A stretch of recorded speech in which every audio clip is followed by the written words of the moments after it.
In the misty heart of a floating city, an old man sat on a lonely bench when a starving blue-green dragon crawled from the shadows, its golden eyes locked on his humble sandwich.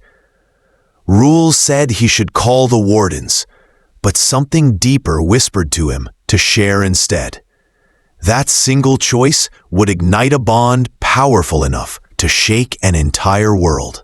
If you are new to the channel, then please subscribe to the channel and like the video, and tell us where you're watching from. Now, let's jump into the story.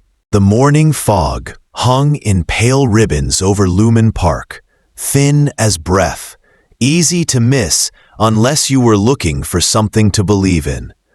Norin Vale saw it. He always saw small things. He leaned on a smooth wood cane, the kind that clicked softly on the park's magnet paths, and took his usual route past the ripple fountain. The city of Aurora Ridge hummed above him, a high, quiet note from the glider lanes. People moved like steady streams. Norin moved like a pebble in the water, slow but stubborn. He sat on the same bench each day. It faced a circle of water lit from below, where light rose like silver fish. The city liked new wonders. Norin liked plain bread and warm tea. He kept both in his coat, because habits are how lonely hearts keep time. He unwrapped his sandwich. The bread gave a sweet steam, and the air made a small cloud as he breathed out. Then he felt it. Not a chill, a gaze. He looked up. A shape clung to the stones by the fountain, small as a house cat, scales glossy blue that tipped to green when it moved. The wings were narrow, the kind that might carry a leaf, not a body. A thin thread of smoke lifted from its nostrils, shy as a question. Norin blinked. He did not speak at first. The creature's ribs showed, faint but clear, like a drawn map. Its eyes were gold, not hard, just very awake. He had seen hungry eyes before, in mirrors and on old streets. There were rules. The city posted them in gentle fonts on every entrance to the park. Citizens should call the warden office if they saw a stray from any world. A soft chime would sing from their wrist device. Help would come. Order would be kept. Norin read those signs every day. They never felt like they were written for him. He broke the sandwich in two and set a piece on the path, halfway between his shoes and the fountain. The creature watched his hands. The smoke thread thickened, then softened again. It took a step, another. The claws were careful. The head tilted, listening to sounds Norin could not hear. It sniffed, and a quiet purr rose from its chest.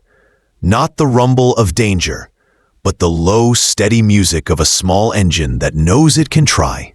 It took the bread and retreated to a safe space between the stones, as if secrets could keep you safe. There you go, Norin said at last, voice flat but kind. No need to be brave all at once. The creature chewed with neat little motions. Crumbs stuck to its mouth. It tried to lick them away with a soft blue tongue and failed. The crumbs stayed, ridiculous and dear. Norin laughed.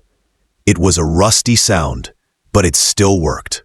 The creature's head lifted at the laugh like birds lift at dawn. A pair of joggers glanced over and whispered. A hover stroller drifted by, and a baby cooed. A drone paused, perhaps recording, perhaps bored. Norin kept his eyes on the small one by the stones. You look like a fallen ember, he said, but softer.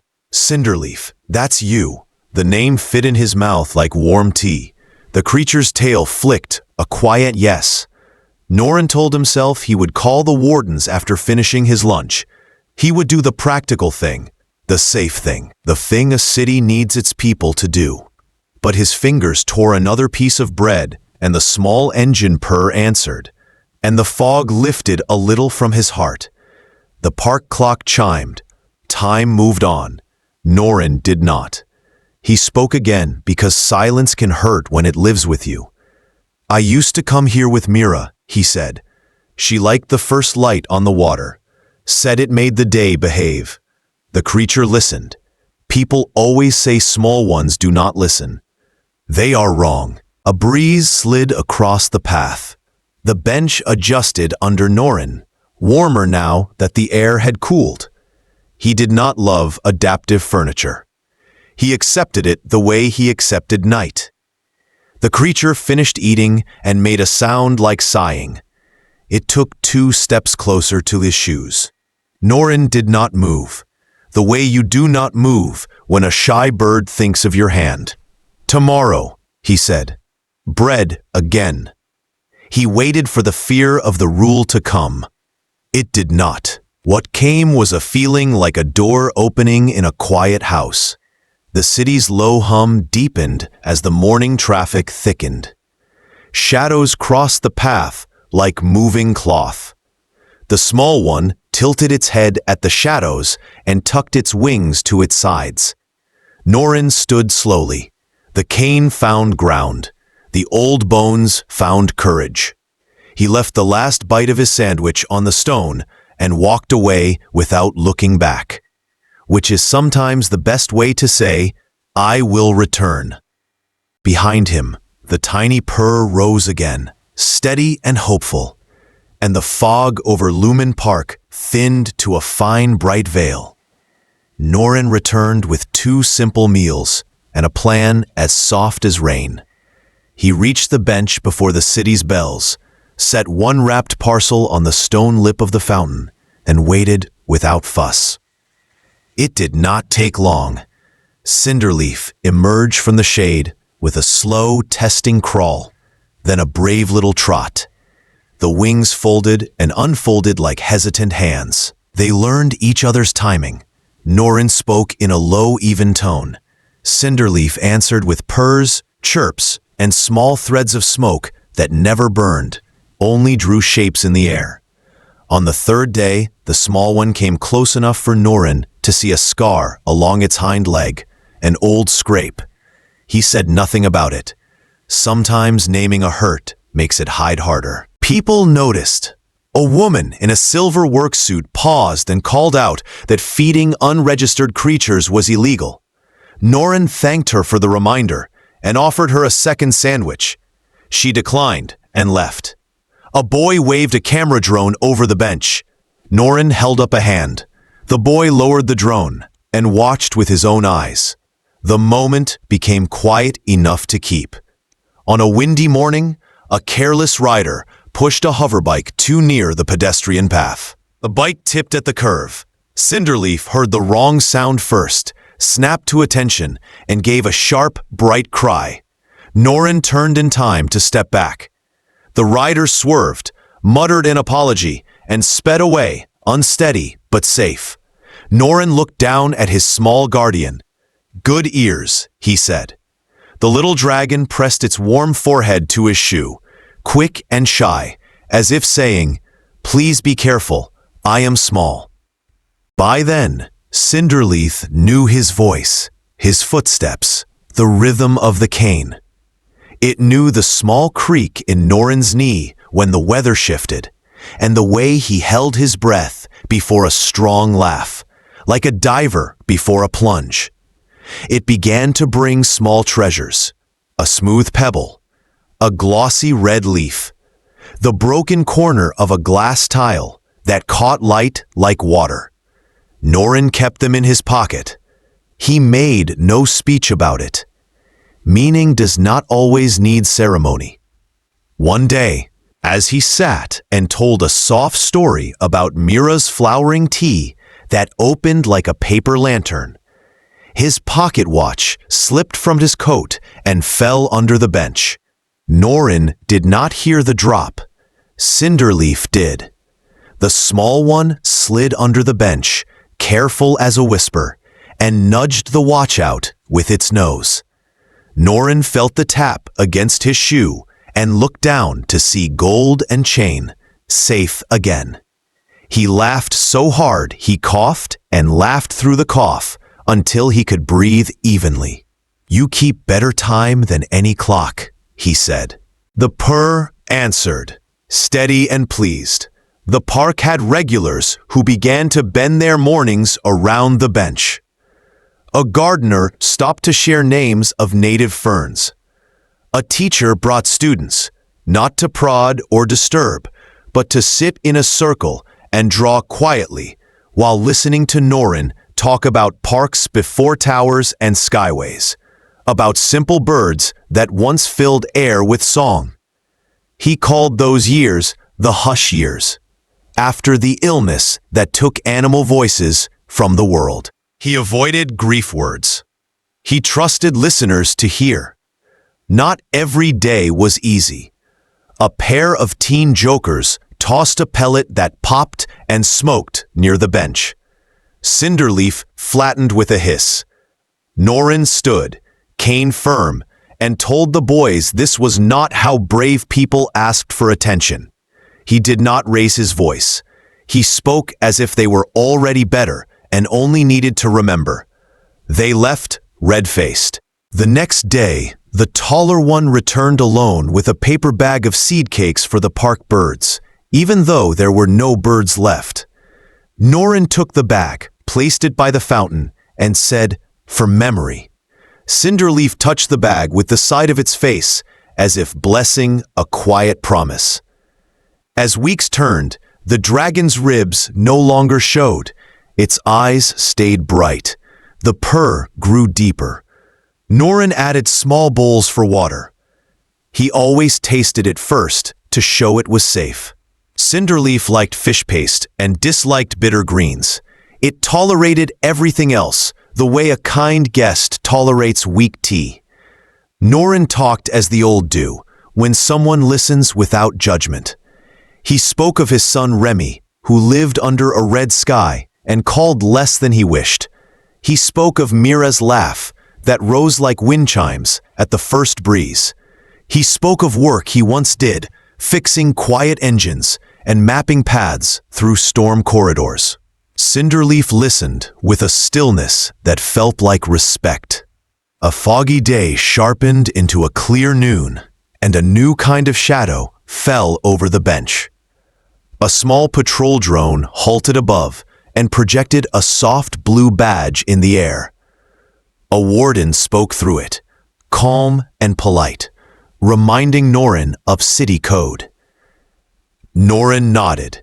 He said he would answer any questions, but would not abandon a hungry creature that trusted him. He explained that care was not chaos, and kindness had rules too. The warden paused. The drone drifted back. Sometimes the world changes because someone does not argue, they simply continue. Lumen Park became a place where people slowed down. The bench grew familiar, like a front step. Norin carried his pocket treasures home and set them in a small tray by Mira's photograph. He told the photograph about the day. He did not pretend the picture could answer. He still felt heard. Every dusk, Norin looked back at the fountain before he left. Cinderleaf would already be a blue-green sigh in the shadows. Sometimes a flick of tail. Sometimes only the hush and the certainty that tomorrow would come. Routine is a quiet kind of hope. Then Cinderleaf did not come. Norin arrived early with 2 meals and stood longer than was good for his knee. The bench felt too wide. The fountain sounded too loud. He set a small plate down and waited through the first bell, then the second. Nothing moved but wind and light. He ate half his bread and tucked the other half under the lip of the stone, where daring finds safety. At home, he told Mira's picture that the little one must be learning the ways of its own people. He said it bravely. He slept badly. The next morning he returned. The food was untouched. The park cleaners hummed past with soft brushes and careful lights. Norin spoke into the air, as if the dragon sat invisibly at his feet. He told a joke about a crooked lamppost, a memory about a rainstorm that painted the streets silver, a hope that sounded like a prayer, even though he did not use that word. People watched him talking to quiet. He ignored their pity and kept his promises. Days stacked like thin plates. The ache turned heavy. Norin almost stayed home on the 8th morning. He did not. Habits can be lifelines if you grip them. The path felt longer. Cinderleaf stepped forward with something wrapped in soft cloth held carefully in its mouth. It set the bundle at Norin's shoes and backed away. Tail low, wings slightly open, Norin's hands shook. He knelt, slow as a falling leaf, and eased the cloth apart. Inside lay an old photo, paper soft with years, his face younger, Mira's smile large enough to change weather. They stood in front of a little city chapel that had been torn down to make room for a transit ring. Norin had lost this photo in a move and blamed himself for the loss, until the blame went quiet and only emptiness stayed. Under the photo sat a small slate tablet. Words glowed on the screen, plain and careful. The message said a search team from the Dawnflight clan had found a sealed box during their nesting work in an old storage block scheduled for demolition. The box held small items from lives that had passed through. Cinderleaf had led them there and insisted the items be returned. The message ended with a line that made Norin catch his breath. "We remember who sees us. Thank you for seeing." The park did a strange thing then. It hushed itself. Even the glider hum softened, as if the city took off its shoes. Norin did not try to hold back tears. He let them come as honestly as he had let laughter come. He pressed the photo to his chest, and his shoulders shook, and the small dragons edged closer, a circle of warm bodies and warm breath. Like a weather change you want to keep, someone took a picture. Someone else put their device away because some moments do not belong to screens. The boy with the drone lowered it completely and stood with his hands in his pockets looking at the ground, as if listening for a sound beneath the earth. That afternoon, Norin's wrist device buzzed. His son Rami's name flickered on the tiny screen. Norin answered. There was a long breath on the other end. The kind people take when they don't know how to start. Remy said he saw a clip from Lumen Park and heard the story and felt a tug he could not ignore. He said he was sorry, without details, which are sometimes only fences around hurt. He asked if he could visit when schedules allowed. Norin said yes. He did not try to make the yes bigger than it was. He let it be enough. The next week unfurled with new patterns. The 3 other dragons returned with Cinderleaf most mornings. Norin learned their sounds, not their full language, but the rise and fall of tone that said contentment, caution, delight. He gave them names to hold in his own mouth. Emberline for the red-throated one who grew impatient at puzzles. Quicksilver for the pale one who moved like a flash down water. Violet Shade for the dark one who stole bread crusts with guilty joy. They accepted the names as warm offerings and kept their own names tucked inside. A city councilor came to the park and thanked Norin for his gentle example. The councilor offered a small stipend for safer food supplies and regular check-ins with a kindly vet who had studied interworld creatures. Norin accepted with quiet relief. The rules had not moved. People had. Sometimes that is how rules learn. One evening, after the crowds had thinned, the 4 dragons guided Norin to a grove at the park's edge. They stopped near a low hill. Quicksilver tapped the earth with a claw. A soft, old rumble answered from beneath the soil, as if the ground itself were breathing. Norin felt the hair on his arms lift. He knew the sound of age when he heard it. "Someone needs us," he said. The dragons dipped their heads. And so the next part of the story began. Beneath the grove lay an elder, a dragon whose scales had dulled to smoke blue and whose eyes held clouds of years. Breath came slow, not with fear, but with the deep tide of a life almost finished. The Dawnflight dragons formed a quiet ring. Norin set down his cane and knelt with care. He placed the blanket near the great head and rested a hand on the warm, steady ridge above the eye. "You are not alone," he said. The dragons murmured, a chord that felt like held hands. For 3 nights, Norin and the young ones kept watch. He told the elder gentle things, how the city sounded at dawn, how tea tasted when you waited for it, how a person can be saved by steadiness and bread. The elder listened with half-closed eyes. On the 3rd night, the breath slowed again, then paused, then eased out like a tide that has decided to rest. The grove stayed still. Norin bowed his head and did not hide his tears. The dragons did not hide theirs either. They cried heatless smoke that rose like lanterns and drifted into the leaves.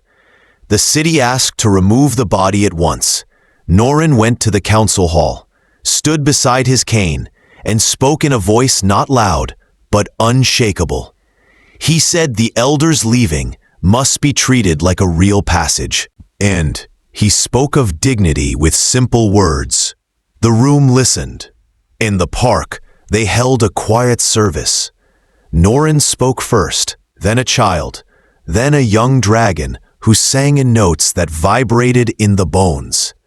The ground received the elder as gently as hands receiving a sleeping baby. News of the funeral spread. People who had stayed in their rooms too long began to visit the bench. They brought children, sketchbooks, curious hearts. Norin taught them how to sit still, how to let small lives come closer by not reaching too fast. The city offered him a simple badge that let him bring approved food and keep regular hours. A researcher named Lena came often, asked kind questions, and published a calm paper that did not claim more than it knew. The paper's most important line was one anyone could understand. Care changes both sides. Remy visited. He did not try to fix years with one embrace. He sat on the bench and listened to his father laugh at a new joke. He watched Cinderleaf bow its head into Norin's palm and make a sound that was not human words, but needed none.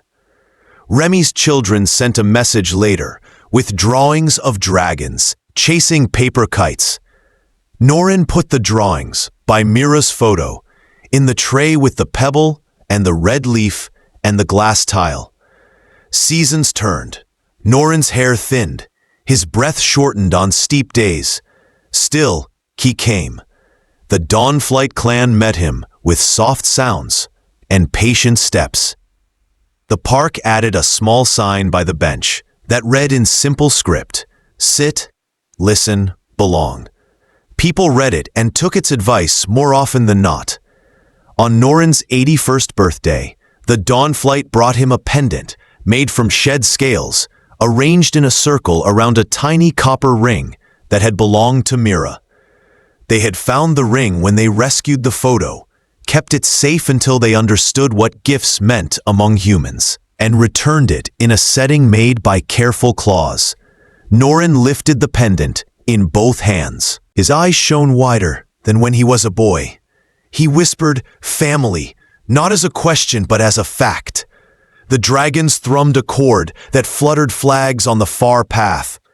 Time, which is a fair but firm teacher, walked on. Norin knew the lessons of his chest and his bones. He told Remy one evening, "When my last morning comes, I hope to sit on the bench. Do not worry if I ask for that." Remy nodded and held his hand. It was a quiet agreement between two people who had learned to meet in the middle. One clear day, with the sky washed clean as new glass, Norin walked to the park early. The air smelled faintly of mint from the ground plantings. Cinderleaf met him halfway down the path and matched his slow step for step, like a guard who understood both duty and love. They reached the bench. Norin sat. He placed the pendant against his shirt, warm on his chest like a small sun. He took the old photo from his pocket and looked at Mira's smile. He laughed once, very softly, and said, "Look what the day brought you." Dragons gathered, not just Dawnflight, but others whose names Norin did not know and did not need to. Scales caught the morning, like 1,000 pieces of stained glass. People stopped without being told. The city's hum lowered itself to a respectful murmur. Norin leaned back, his hand on Cinderleaf's head. He breathed in like a man at the edge of a lake he loves. He breathed out like someone who finally understands enough. His features settled into a gentle expression, a kind of finished sentence. The dragons stayed. When officials came and asked to move the body, Cinderleaf stepped forward, throat glowing with an inner light, and spoke. The voice was not perfect, but it was clear, the way a bell is clear even across a valley. "He rests with us for a while," Cinderleaf said. "He earned that rest." The officials looked at the quiet crowd, at the children holding hands, at the careful faces of elders, and they said yes. For 3 days, the bench became a room without walls. Stories flowed, some in human words, some in dragon notes that human ears heard as music. People brought single flowers, smooth stones, small paper cranes. No trophies, no noise. Simple things.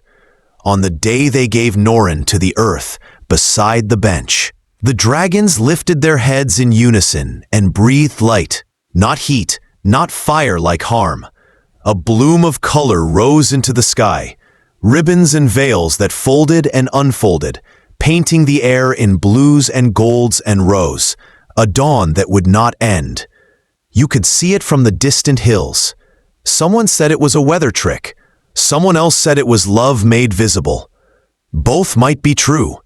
Cinderleaf spoke again, this time longer, with a cadence learned from afternoons on a park bench. Norin taught us that choosing to care is a kind of bridge. He showed us that family can be built, not just born. He gave us time, which is the rarest thing. We will pass that gift along. After that day, the bench was not a shrine of sorrow. It was a doorway. Children came to hear quiet stories about a man who fed a small stranger and found a clan.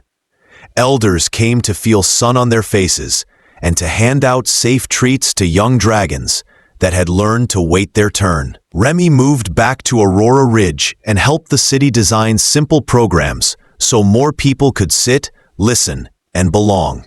The sign near the bench gained a second line carved into the wood. Share what you have, watch it return. Years later, on certain mornings when the mist lay low and the first light slanted through the trees just right, some said they saw 2 soft shapes by the water, an old man with a cane and a small dragon at his feet, both as thin as breath and as real as memory. A technician said it was a projection quirk.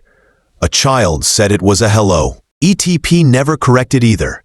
The clan would gather and hum a tone that made people stand a little taller and speak a little kinder for the rest of the day. The city of Aurora Ridge kept its wonders. The gliders sang, the towers shone, the rules adjusted as living rules should.